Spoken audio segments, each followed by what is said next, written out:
지금부터 여러분께서는 사랑침례교회 정동수 목사님께서 하나님의 보존된 말씀인 킹 제임스 성경으로 이사야서 전체를 강해하는 것을 들으시겠습니다. 우리 주 예수님의 은혜와 화평이 충만히 넘치기를 간구합니다. 이번 시간에는 이사야서 39장 말씀을 살펴보도록 하겠습니다. 이사야서는 1장부터 39장까지가 1부고 그 다음에 40장부터 66장까지가 2부입니다. 그러니까 오늘 이사야서 1부의 마지막 장을 여러분과 이제 같이 살펴보려고 합니다. 지난 36, 37, 38, 그 다음에 오늘 이제 39장까지 해서 이게 4장은 히스기야의 일생에서 일어난 3가지 위기 상황을 우리에게 이제 알려주고 있어요. 사네립이라고 하는 아시리아 왕이 침공을 해서 유다가 거의 멸망 직전에까지 갔던 그런 위험한 일, 그 당시 왕이 이제 히스기야였습니다. 그 다음에 히스기야가 죽을 병에 걸려서 정말 어쩔 수 없는 정말 안타까운 그런 상황 속에서 하나님께 이제 간구하고 눈물을 흘리며 죄들을 고백하며 이제 간구할 때 하나님께서 그의 병을 고쳐주시는 그런 이야기, 이제 지난 시간에 이제 살펴봤고, 오늘은 이제 바빌론 사신단들이 와서 히스기야에게서 무엇인가를 얻으려고 하는, 에게서 나라를 정탐하려고 하는 그런 이런 일이 이제 발생하는데, 히스기야가 그걸 깨닫지 못하고, 그리고 자기의 모든 것을 다 보여주고, 이렇게 이제 하면서 하나님의 예언의 말씀이 이제 임하면서 유다 왕국의 백성들이 바빌론으로 이제 포로 생활을 간다 하는 아주 슬픈 이런 그 대언의 말씀이 담겨 있는 거. 자, 그 이유가 뭐냐? 교만 때문이다. 성경이 이제 그렇게 이야기하는데, 이런 거 기억하면서 교만의 위험성에 대해서 히스기야 같이 좋은 사람도 그런 데 걸려 넘어질 수 있구나, 이런 생각을 하면 좋을 것 같습니다. 그러니까 39장 오늘 공부하려고 하는 거는 아무리 사람이 경건하고 훌륭하고 그 다음에 거룩한 삶을 살아도 교만하게 될 수 있다. 특별히 목사라든지 집사, 지역 인도자 등 교회에서 무언가 큰 일을 이렇게 맡아서 하는 이런 사람들, 하나님의 일을 신실하게 하는데 까딱 잘못하면 교만할 수 있다는 거죠. 우리 모두에게 경종을 울리는 그런 귀한 말씀이 되면 좋을 것 같습니다. 오늘 이제 39장은 바빌론 사신단과 히스기야의 교만, 이런 제목을 가지고 8절을 우리가 이제 살펴보려고 그래요. 많지 않습니다. 내용이 길지도 않고, 동일한 내용이 열왕기하 20장 12절에서 이제 19절에 이제 기록이 되어 있습니다. 자, 아시리아가의 침공, 그 다음에 개인의 병, 이런 문제는 하나님의 도우심으로 이제 해결이 됐는데, 이 3번째 문제에 히스기야가 이제 걸려 넘어지게 되거든요. 자, 지금 바빌론에서 사신단을 보냈다. 이건 무슨 얘기냐? 지금 히스기야 당시에 전 세상을 다스리는 가장 강력한 제국은 아시리아였어요. 아시리아. 자, 그러니까 이 아시리아 제국이 있는데, 바빌론은 아직 크지 않은, 앞으로 한 100년쯤 지나서 아시리아를 물리치고 그 다음에 느부갓네살이 온 세상을 다스리게 될 그런 일이 우리 지금 역사를 통해서 알고 있지만, 히스기야 당시에는 바빌론이 아주 크지 않고 미미한 세력에 지나지 않았기 때문에 아무도 저렇게 미미한 나라 바빌론이 아시리아를 대적해서 아시리아를 무너뜨리고 그리고 커다란 제국을 이룰 것이다, 이런 건 상상하지 못하던 그런 때의 일입니다. 자, 히스기야가 죽을 병에 걸렸다. 지금 어쨌든 아시리아가 지금 유다하고 이제 침공하는 그런 문제가 있고 여러 가지 일로 지금 갈등을 겪고 있는데, 그러니까 세상 사람들이 지금 알고 있는 거예요. 유다가 지금 버텨내고 있다, 이런 거를. 근데 그 유다의 왕이 병에 걸렸는데, 죽을 병에 걸렸는데, 그 병에서 낫다고 하는 게 말 그대로 이 세상으로 퍼져나가면서 빅 뉴스가 된 겁니다. 큰 뉴스가 됐다. 그래서 히스기야가 유명한 사람이 된 거예요. 유명한 사람이 이제 됐다. 이런 거 이제 염두에 두고, 그러고서는 여기 39장에 나와 있는 말씀 우리가 좀 살펴보면 좋을 것 같습니다. 자, 1절 가서 보니까 그때 발라단의 아들인 바빌론 왕 무로닥 발라단이 히스기야가 병들었다가 회복되었다는 것을 들었으므로 편지와 예물을 그에게 보냈다. 말씀드린 대로 앞뒤 여러 가지 정황으로 봤을 때 38장, 39장이 36장, 37장보다 이전에 발생한 그런 일이다. 우리가 그렇게 유추해 볼 수가 있습니다.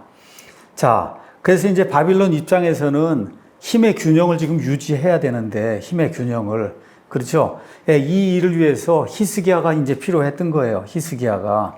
그래서 바빌론의 무로닥 발라단이 예루살렘 이제 사신단을 보내는데, 보내는 건 이유가 크게 두 가지입니다. 먼저는 위로하는 거죠.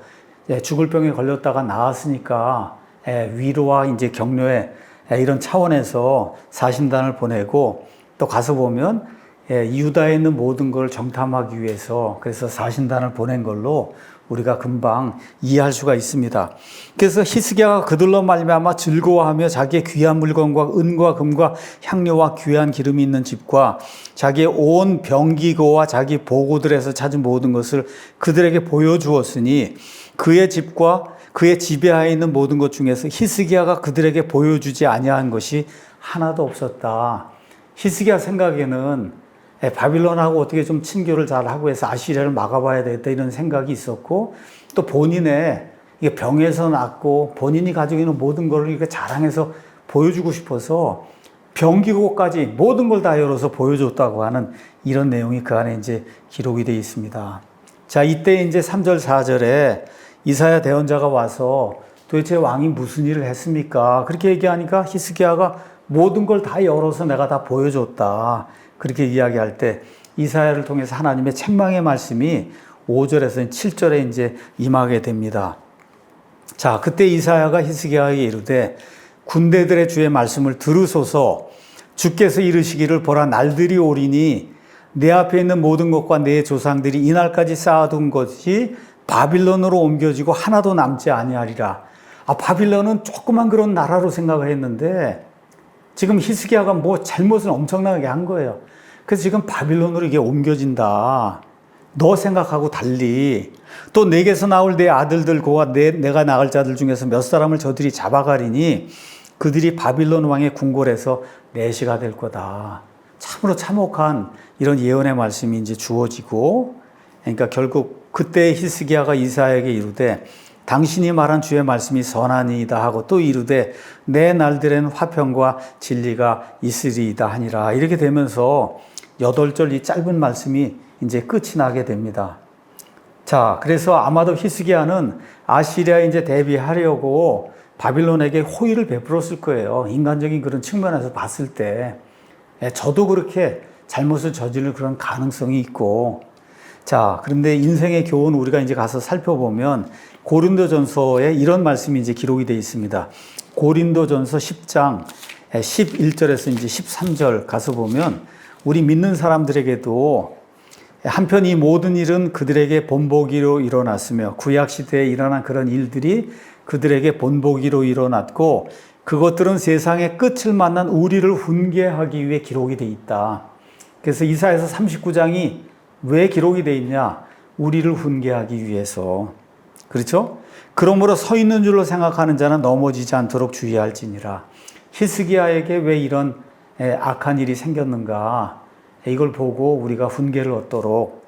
사람에게 공통적으로 있는 시험 외에는 너희가 어떤 시험도 당하지 아니하였나니 하나님께서는 신실하사 너희가 감당할 수 있는 것 이상으로 시험 당하는 것을 너희에게 허락하지 아니하시고 그 시험과 함께 또한 피할 길을 내사 너희가 그것을 감당할 수 있게 하시느니라. 그래서 예수님을 믿는다고 해서 병에 안 걸리고 시험에 빠지지 않고 어려운 일 당하지 않고 이런 일은 없다. 사람들에게 공통적으로 생기는 그런 일, 오늘 히스기야에게 이렇게 생긴 이런 일도 공통적으로 일어날 수 있는 그런 일이에요. 그렇기 때문에 저와 여러분이 이런 사건을 통해서 우리가 어떻게 좀 교훈을 얻어야 될 것인가, 이게 이제 중요한 거다 이렇게 생각을 하게 됩니다. 마귀는 강원 전략을 편다. 어떤 때는 부르짖는 사자처럼 베드로전서 5장 8절에서 9절에 있는 것처럼 그런 모습으로 나타나고, 또 어떨 때 이브나 아담에게 나타날 때는 아주 교활한 간교한 그런 뱀으로 나타나기도 해요. 그러니까 아시리아는 무력으로 유다를 침공하려고 했고, 여기 지금 바빌론은 선물을 가져다 주잖아요. 사신단을 보내갖고. 이렇게 해서 어떻게 하든지 유다를 침공하려고 하는 이런 계략을 이제 펼치는 거를 우리가 이제 볼 수가 있는데, 이러한 때에 하나님께서 히스기야의 마음속에 무엇이 들어있는가를 보시기 위해서 그를 시험했다고 하는 이런 또 위대한 말씀이 역대기야 32장 31절에 기록이 되어 있습니다. 그러나 바빌론의 통치자들이 사신들을 그에게 보내어 그 땅에서 이루어진 이적에 관하여 물은 일에 있어서는, 이게 히스기야가 죽을 병에 걸렸다가 나은 거거든요. 하나님께서 친히 그의 마음속에 있는 모든 것을 알려하사 그를 시험하시려고 그를 떠나셨더라. 이렇게 기록이 되어 있어요.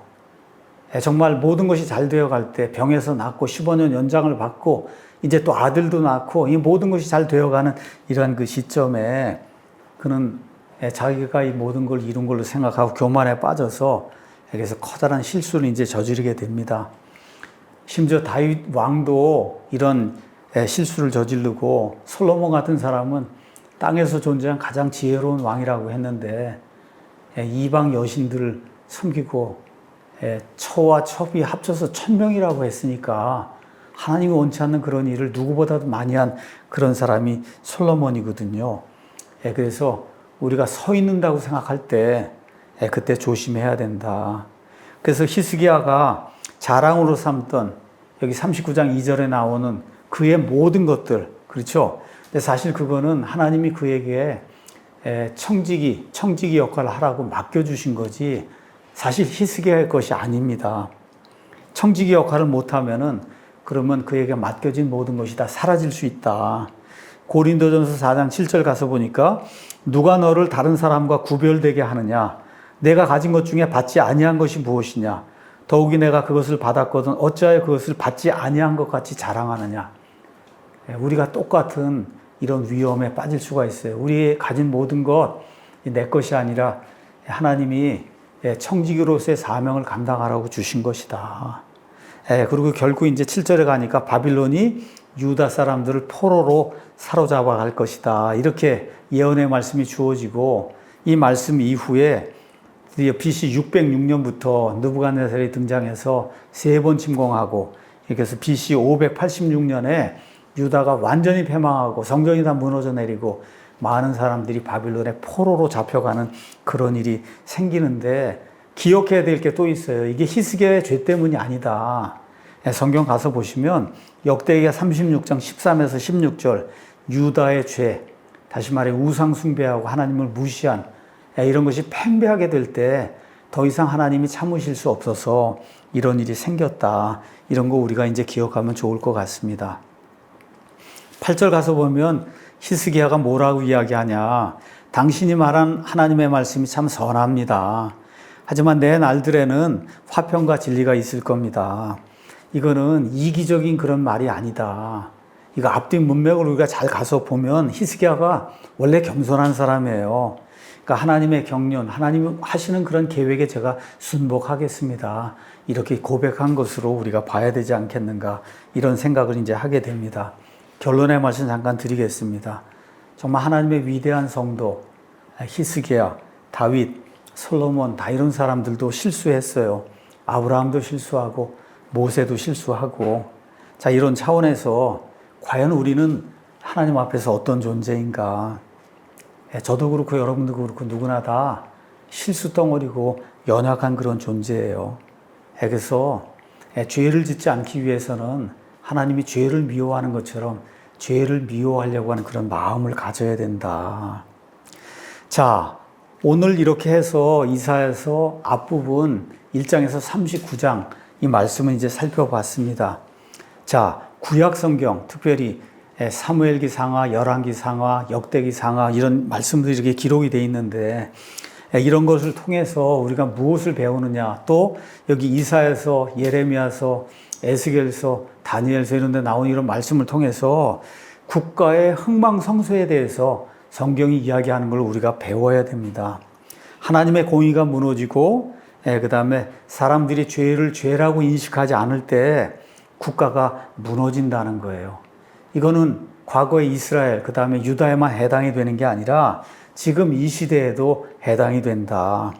미국이란 나라, 하나님이 세워주신 어느 면에서 기독교 국가라고 할 수 있는 그런 나라인데 동성결혼을 합법화할 정도로 나라가 타락했어요. 나라가 타락하니까 저 카말라 해리스 같은 정말 인간이 해서는 안 될 뭐 낙태고 동성애고 모든 거 다 허용하는 게 자유다. 이런 거 주장하는 사람이 대통령이 되겠다고 지금 나와서 유세를 지금 벌이고 있습니다. 한국도 영적, 도덕적 타락 이런 게 미국 이상까지 그 이하가 아닙니다.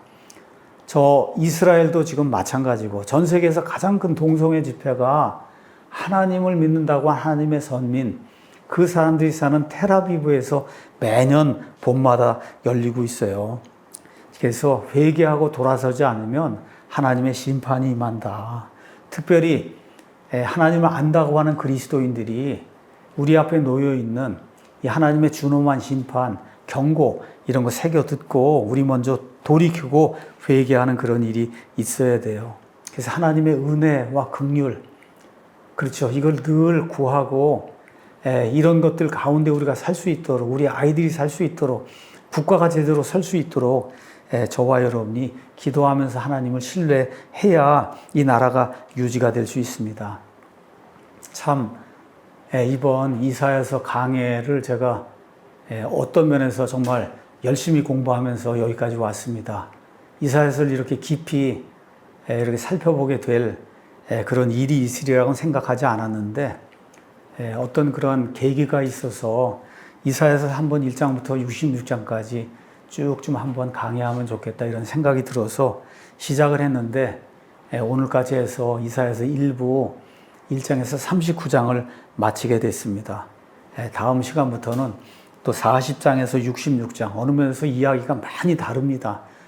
그래서 1부, 2부라고 우리가 이야기할 정도로 내용이 많이 다른데 이런 말씀도 열심히 또 제가 할 수 있는 데까지 공부하고 해서 제가 느낀 거, 본 거 하고 같이 이렇게 묶어갖고 여러분에게 전달하도록 하겠습니다.